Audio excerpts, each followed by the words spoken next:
we'll do a little video on this. One of the questions is, what surgery should I have? What surgery should you have? And there are lots of good choices. And so it's not a bad thing to choose a lap band or the Roux-en-Y gastric bypass or the sleeve gastrectomy we just talked about. There's actually a surgery called the biliopancreatic diversion with duodenal switch. And there are actually even other surgeries that they've come up with. And I think we have a lap band patient actually here in the with us this morning. And so she's going to get converted tomorrow. Is that correct? Yeah. You're going to go from a lap band patient. Oh, you had a lap band also?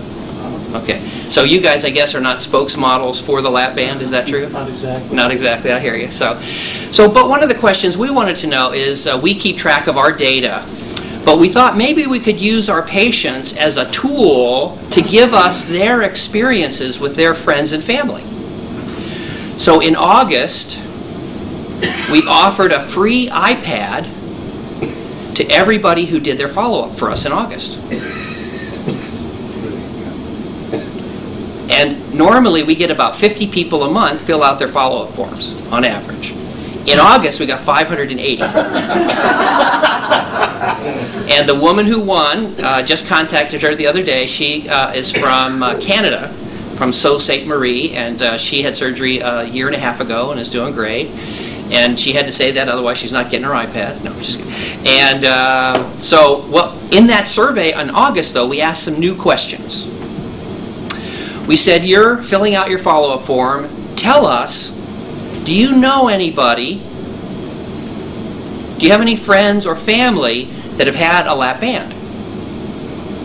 And if so, how did they do? And we asked simple questions, said, tell us that your friends or family members who had a lap band, did they do great? Did they do well? Number one. Number two, did they gain their weight back? Or number three, they had complications. And we said, choose one. About 50% of our patients knew somebody, had a friend or a family member who had a lap band, and they said 20% did well.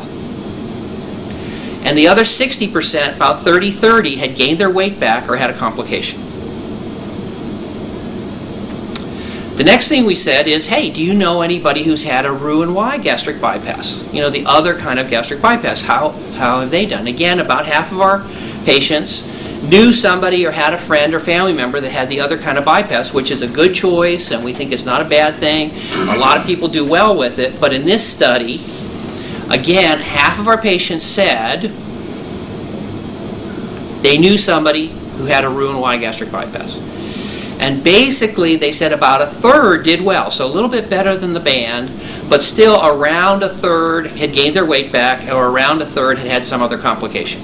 So 30-30-30 versus the band, not great as far as success. Finally, we asked them, do you know anybody, do you have any friends or family who had the mini gastric bypass?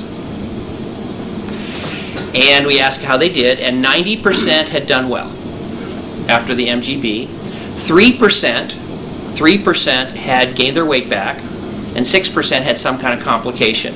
Nausea and vomiting, upset stomach, ulcers, things like that. So it shows, first of all, the MGB is certainly not perfect, but as far as we can tell, I think that research is somewhat helpful. Maybe the MGB might be one of the best choices for the surgery. So at least that's what we think. So, all right, well, Azita.